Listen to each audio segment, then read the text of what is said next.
Welcome, everyone, to the next episode of Provo City School District's What's Up with the Soup podcast. I am Superintendent Wendy Dau. This week, I will be visiting with the new principal of Spring Creek Elementary, Jay Porter. But first, let's go over our updates. It is officially summer. Each of our schools have summer hours. If you need to visit with someone at your school, visit your school's website for hours of operation, or you can contact our main district line, and they will also have that information available for you. June 3rd through July 18th, our district provides free summer meals. Children ages 1 through 18 that live in Provo can receive a free breakfast and free lunch. Visit Franklin, Provo Peaks, Spring Creek, Sunset View, Timpanogos Elementary Schools, or Independence or Provo High Schools, whichever school you live closest to, Monday through Thursday for a free meal. Visit our website for times and details.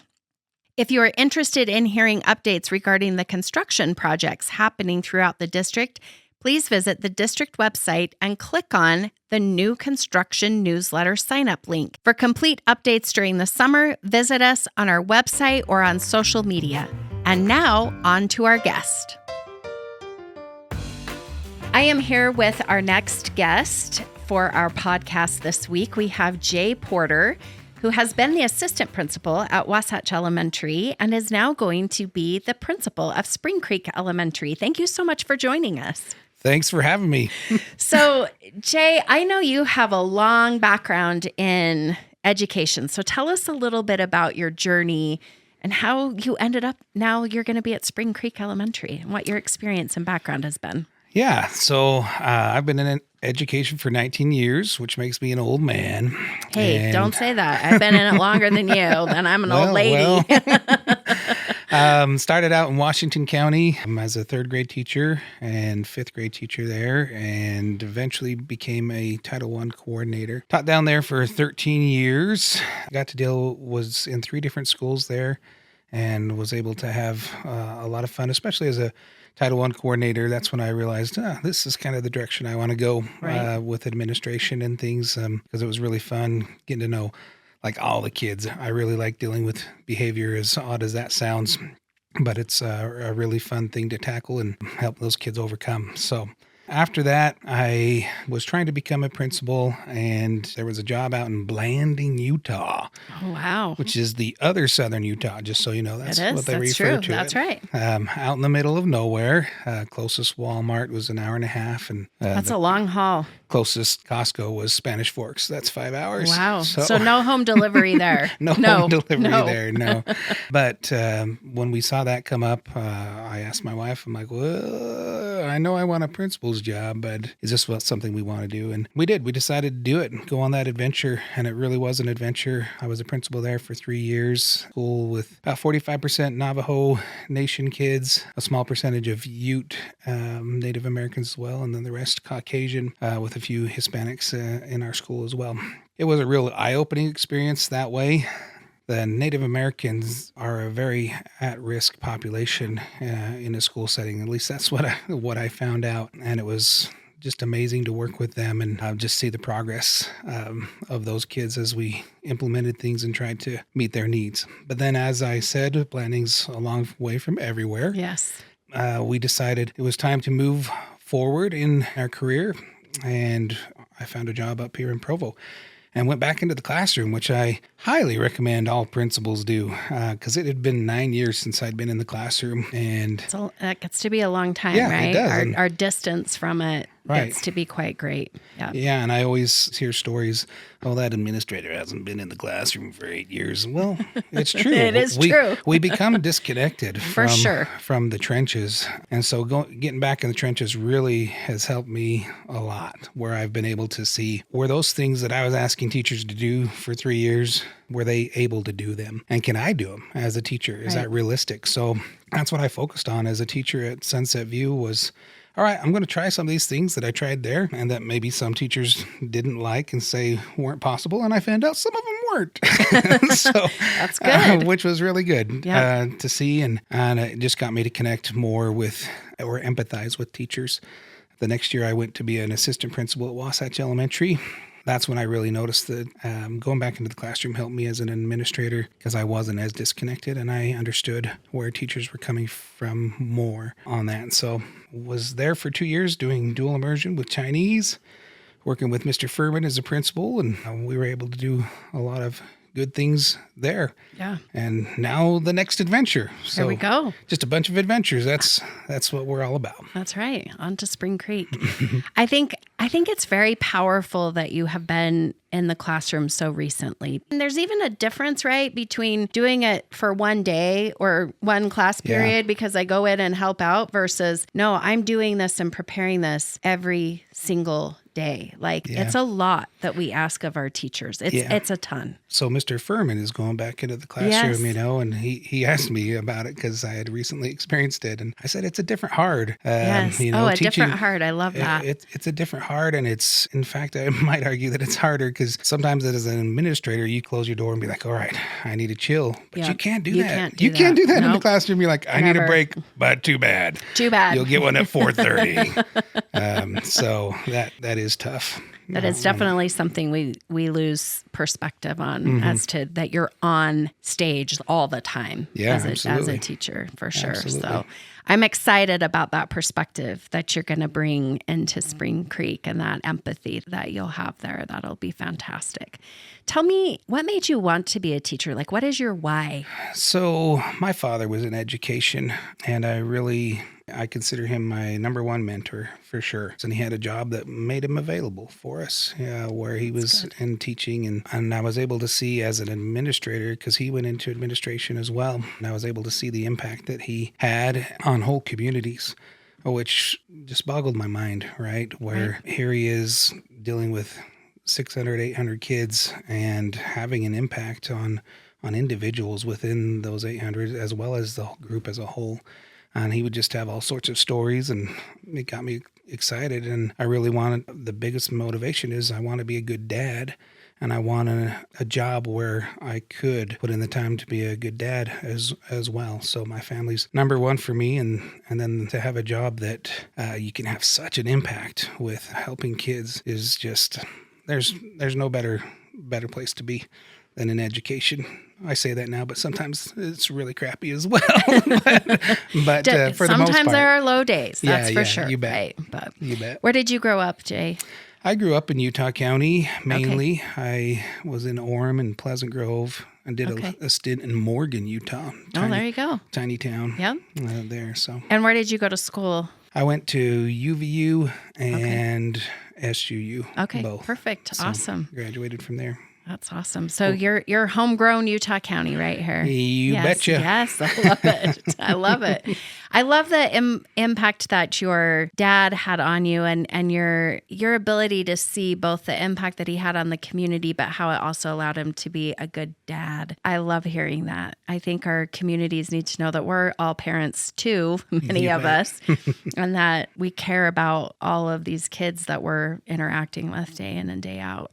Yeah. What's exciting you about being the principal at Spring Creek? Well, probably the same thing that led me to San Juan. As a teacher, I loved solving problems and helping kids. I'd get ideas and kind of approach an administrator about things, but they didn't always come to fruition. Sometimes they would. And I'm like, man, I need to be able to have more of an impact because I see some issues and I love solving problems, even though it's really stressful to do. But once you do that and go through the process, man, what a reward you get from overcoming that obstacle. And so that's kind of motivated me to be an administrator, knowing that, I have some good ideas. I love working with people. I love most people. And the other people we're not I so like. foolish to say we love all people.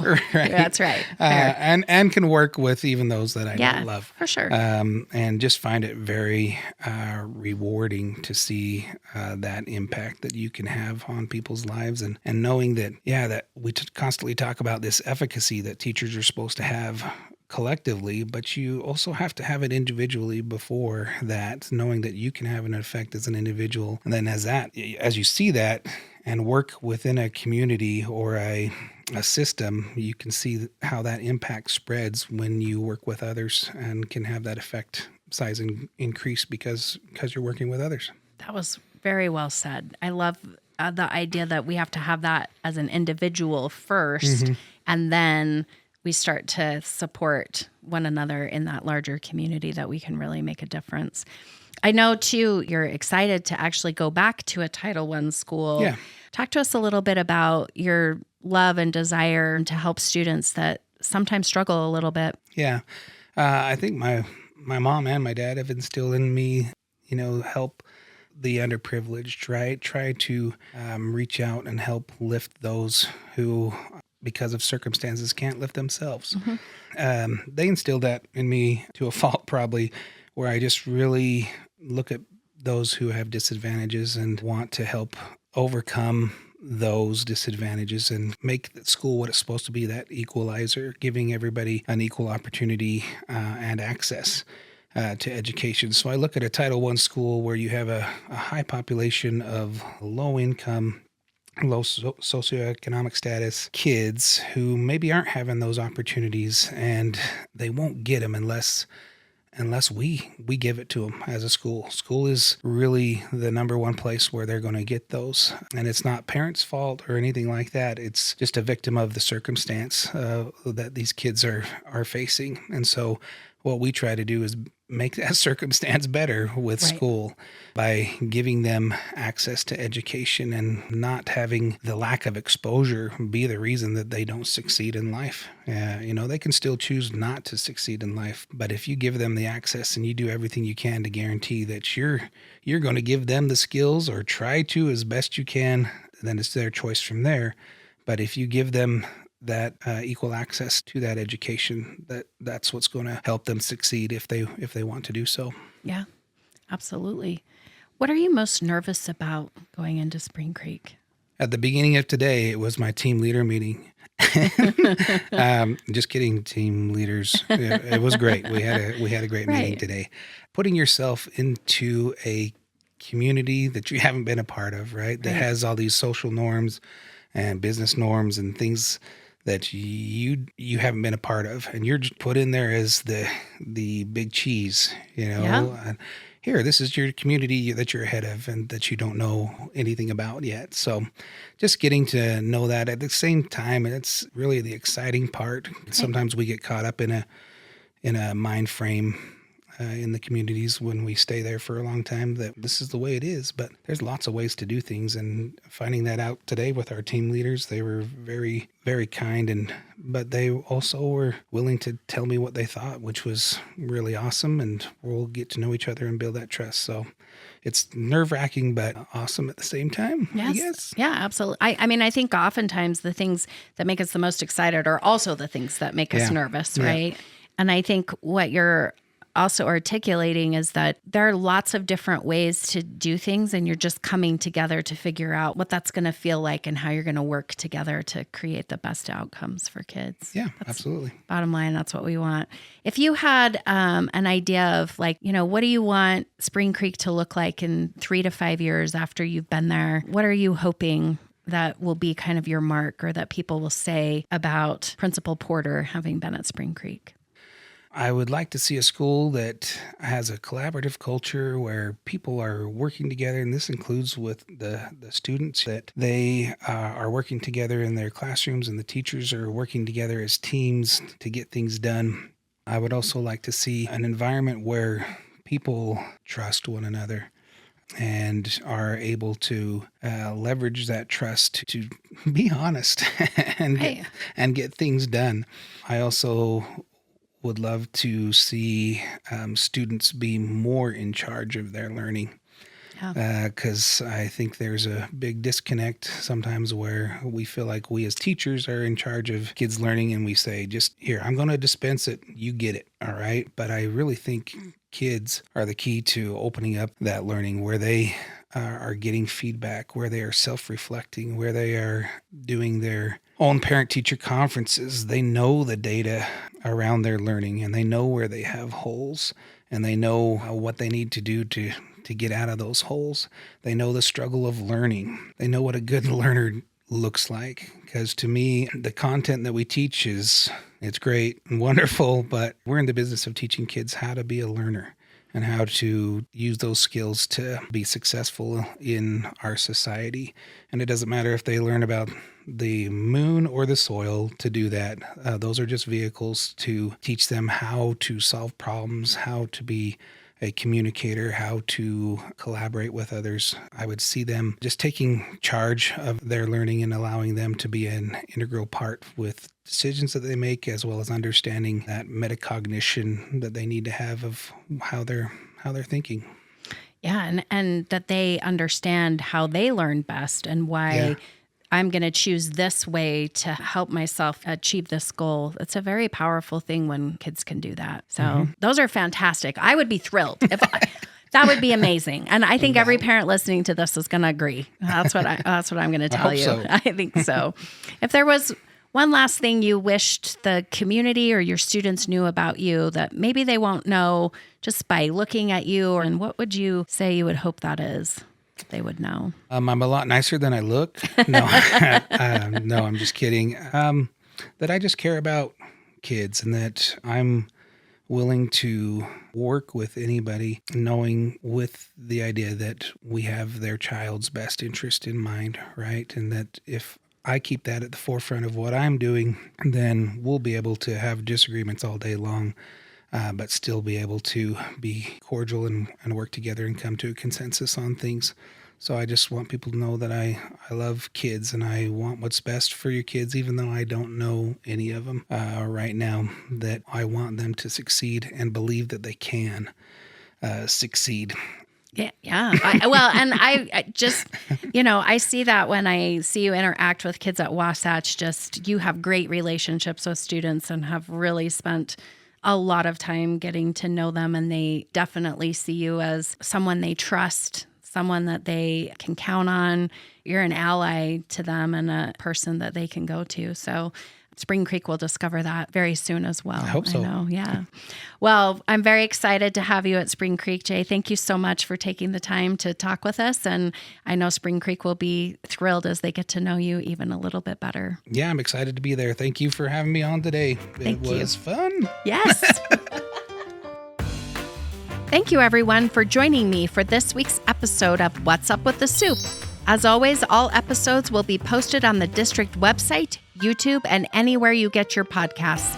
If you have any topics or questions you would like us to discuss on the podcast, please email us at podcast@provo.edu. Join me next week for an all-new episode. Have a great week, everyone.